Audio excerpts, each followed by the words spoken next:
Inquiry की sir, मगर यहाँ कुछ नहीं मिला। अब तक मुझे वहाँ से कोई रिकॉर्ड नहीं मिला सर। बचपन से वो वहाँ कभी गया ही नहीं है, कोई सबूत नहीं है। 6 महीनों से बात नहीं की है। समझ नहीं आ रहा है कि चाहता क्या है। ऐसा लगता है कि कुछ अलग ही भूत सवार है। तेरा उसूल क्या है? उन लोगों ने तेरा ब्रेन वॉश कैसे किया? तेरी समाज में कोई भी इज्जत नहीं है, सही कहा ना? बोलना। बचपन से ही वो पॉलिटिकल ग्रुप्स के साथ जुड़ा हुआ था। उन्होंने उनके उसूल उसके दिमाग में ठोस दिए। उसकी दिमागी हालत ठीक नहीं है सर।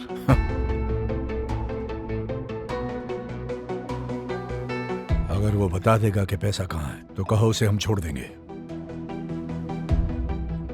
6 महीने निकल गए और न जाने कितने साल। ऐसे ही ट्रीटमेंट चलेगी तेरी, शायद मौत तक। पैसे कहाँ हैं बता दे।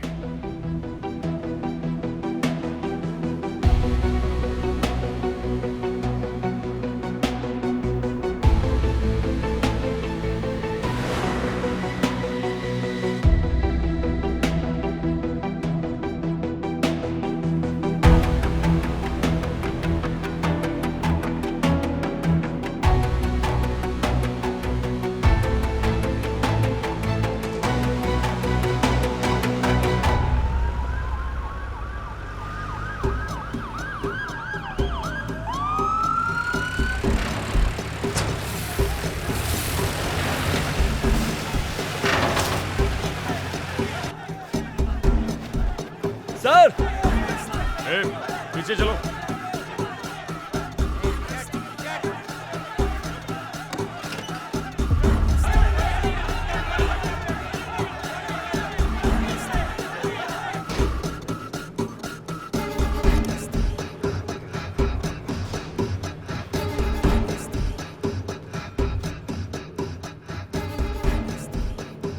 $500 के 3000 इधर, 2 उधर, प्लस गोल्ड बिस्किट्स।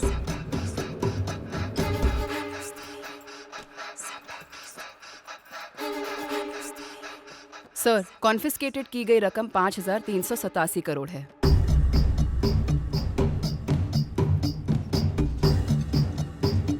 कहाँ है वो?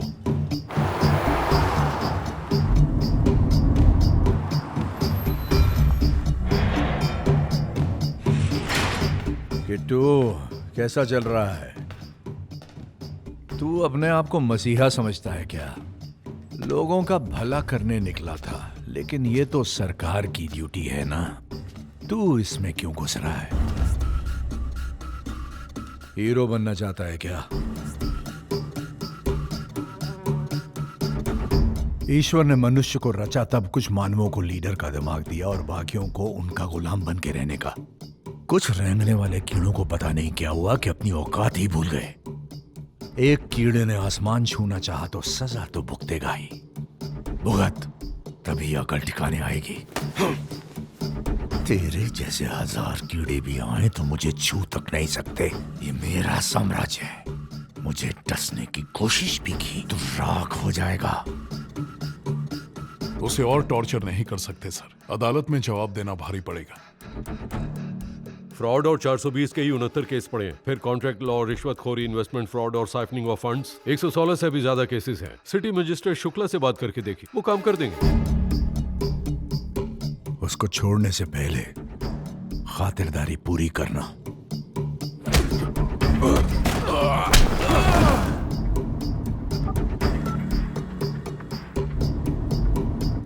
तमिलनाडु हाईकोर्ट ने फ्रॉडस्टर किट्टू की बेल की अर्जी मंजूर की है। किट्टू पर तमिलनाडु में पिछले 8 सालों में किए हुए करोड़ों की हेराफेरी, धोखेबाजी, फरेब और फ्रॉड के कई सारे इल्जाम हैं। किट्टू के बेल की अर्जी का सख्त विरोध करते हुए पब्लिक प्रोसिक्यूटर ने अदालत पर दबाव डालते हुए किट्टू और उसके साथी मारन पर रोज पुलिस स्टेशन में आकर हाजिरी देने का आदेश दिया जाए, ऐसी मांग अदालत के सामने रखी है। 148 केसेस को मद्देनजर रखते हुए अदालत ने ये मांग मंजूर कर दी।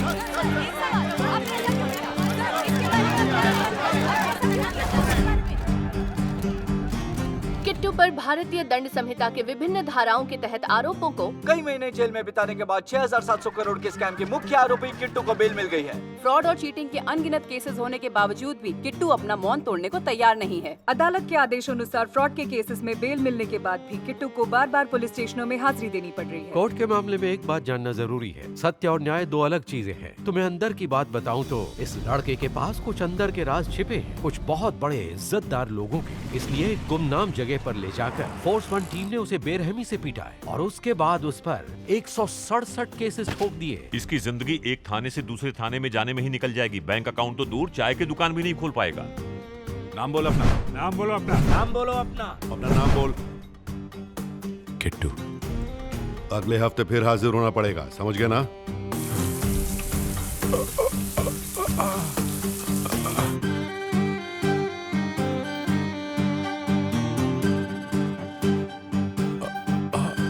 अगर इस गैंगस्टर के हाथ में सिस्टम की लगाम या सत्ता होती तो कहानी कुछ और होती, पर उसके पकड़े जाने के बाद कहानी वहीं की वहीं है। भैया 8 बज चुके हैं, 11 बजे हमें कोर्ट पहुंचना है। निकले क्या? सुन रहे, ये तो वही है ना? हाँ हाँ, ये तो वही है जिसको टीवी पे देखा था। फोन निकाल के इसका वीडियो शूट करते हैं। चलो भैया चलते हैं। हाँ जल्दी बना, जल्दी बना। देख कैसे भाग रहा तुम भाग।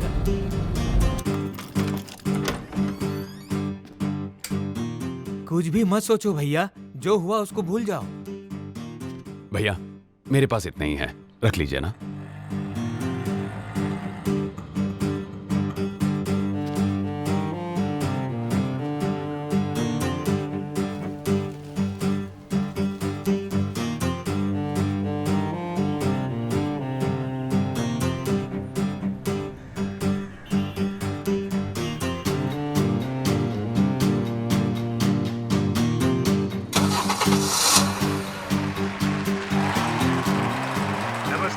श्री अभयंकर जी ने हमारे समाज की सेवा की है। उन्होंने अपनी सारी जिंदगी बलिदान कर दी लोगों के आदर और सम्मान के लिए। हाँ राम, कांग्रेट्स सर। सबूत सील करके सबमिट कर दिया, बस अब फॉर्मेलिटीज ही बची हैं। उसकी जिंदगी के 10 साल एक डिस्ट्रिक्ट से दूसरे डिस्ट्रिक्ट में हाजिरी देने में ही कट जाएंगे सर। हमने टारगेट पूरा कर लिया। बढ़िया है। उनका अभिनंदन खड़े होकर करते हैं। सुन इंस्पेक्टर। हाँ साहब बोलिए। सुना है पुलिस की वर्दी में बहुत ताकत होती है। हाँ बिल्कुल सही कहा। फिर इन नमूनों को वर्दी की ताकत दिखानी चाहिए ना। हाँ हाँ।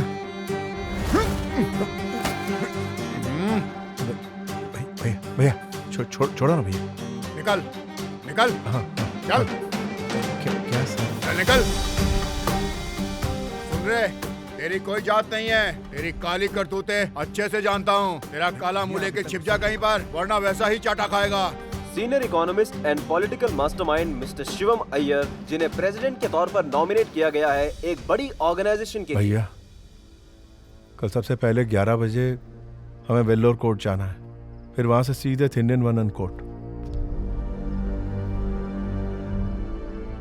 पीसी साइड के पेपर अटेस्ट करना जरूरी है, ऐसा वकील ने बोला है। हमसे गलती हो गई भैया। हमारे पाप काले साए की तरह पीछे पड़े। जो रास्ता हमने अपनाया और हमारे सारे काम सब कुछ गलत था।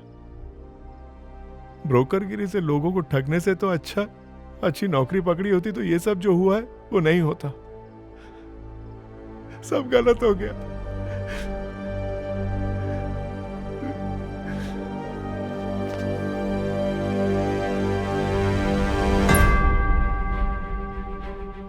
क्या गलत किया हमने मारन?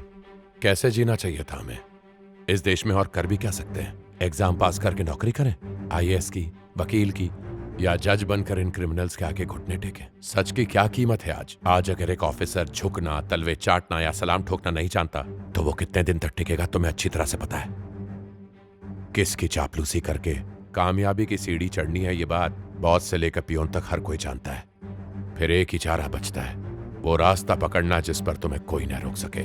शरीफ बिजनेसमैन भी रियल एस्टेट में घुस के पेट्रोल पंप खरीद के गैस एजेंसीज को लूट के उसी लूट को बचाने के लिए लोगों की जानें लेता है। उसी लूट को सुरक्षित रखने के लिए राजनेताओं के तलवे चाटकर अपनी दौलत को दुगनी करता है, या शहर के बाहर किसी भगवान का मंदिर बांधकर उसकी आड़ में रियल एस्टेट में पैसे छापता है। ऐसे में दलाली के सिवा और कर भी क्या सकते हैं हम? कितने जुर्म सहेंगे, कितने सालों तक? लोगों की मदद भी हम शराफत से नहीं कर सकते। बच्चा 2 दिन से भूखा है साहब। 1 गिलास दूध पिला देंगे तो बड़ी मेहरबानी होगी साहब। इतना पैसा तो राशन, गैस और सब्जी के लिए भी कम पड़ता है। झोपड़ी का किराया तो निकलता नहीं है, ऊपर से दवाई का खर्चा।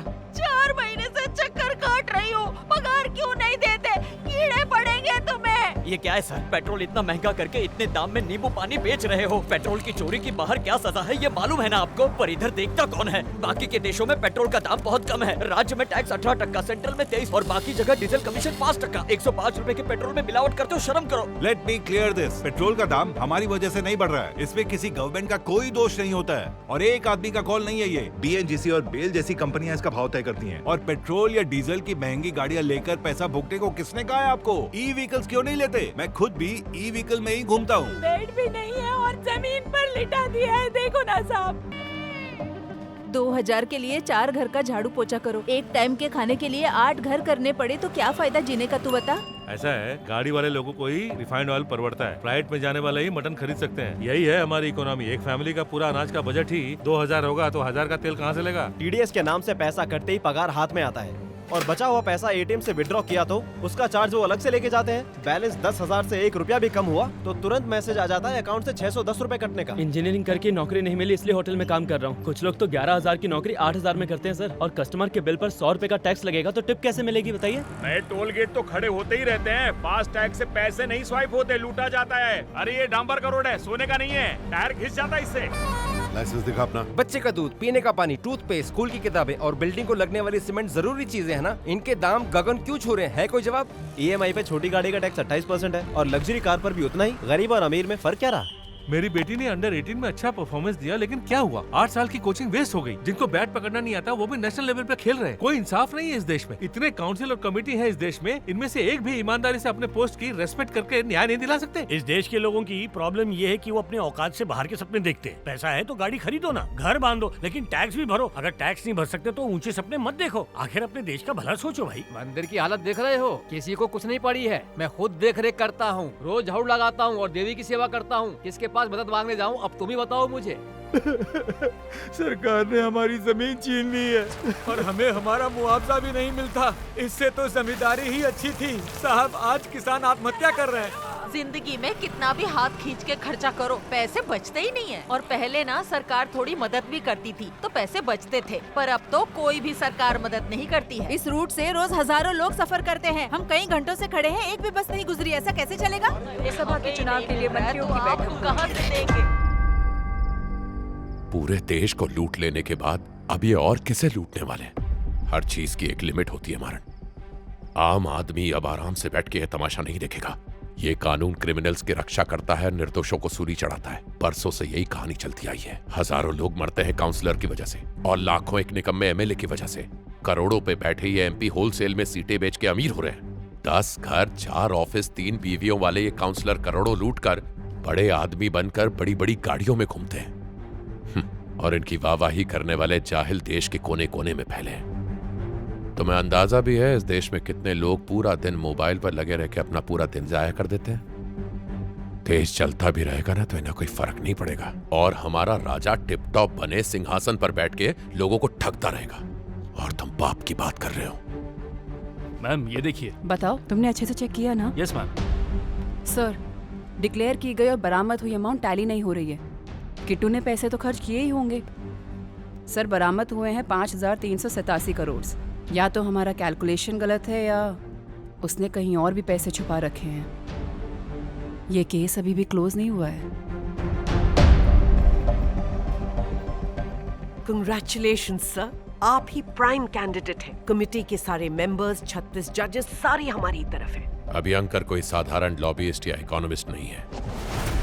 उसके नाम पे 27 group of industries, auditing firm, beef trade, condom manufacturing units, mills अगर वो यहाँ छींकता है तो आवाज अमेरिका तक पहुंचती है। पलक झपकने से पहले ही वो वहाँ अपने मोहरे बिठा देता है। उसे फर्क नहीं पड़ता अगर वो देश का प्रेसिडेंट हो या कहीं का सीईओ। हर 4 लोमड़ी की तरह दबे पांव चुपचाप चलता है। इतने साल उसने करोड़ों की कमीशन और 5 मिनट की फेम के लिए दिग्गजों के साथ फोटो खिंचवाने के लिए इंतजार नहीं किया है।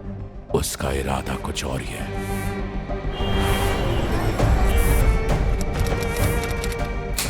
Supreme Commander of Indian Armed Forces, Head of the Republic, Bharat के राष्ट्रपति।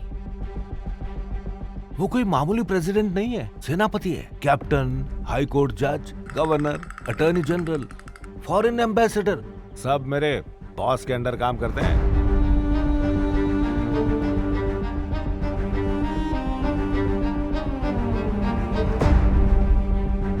सत्ता के बिना वो इतना खतरनाक था, तो सत्ता हाथ लगते ही वो देश को इस तरह चबाएगा कि गरीबों की हड्डियां भी नहीं बचेगी।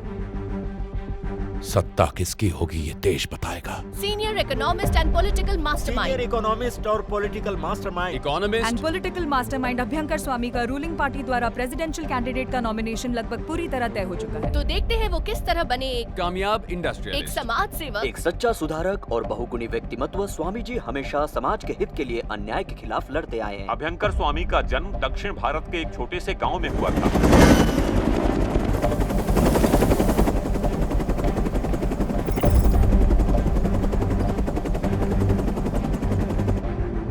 ये भोली भाली जनता उसके नकाब के पीछे का असली चेहरा नहीं देख पाएगी। वो एक राक्षस है, उसे खत्म होना होगा। कैसे भी इस जंगल के हर एक जानवर को एक एक करके नहीं मार सकते। इसके लिए हमें पूरे जंगल को आग लगानी होगी।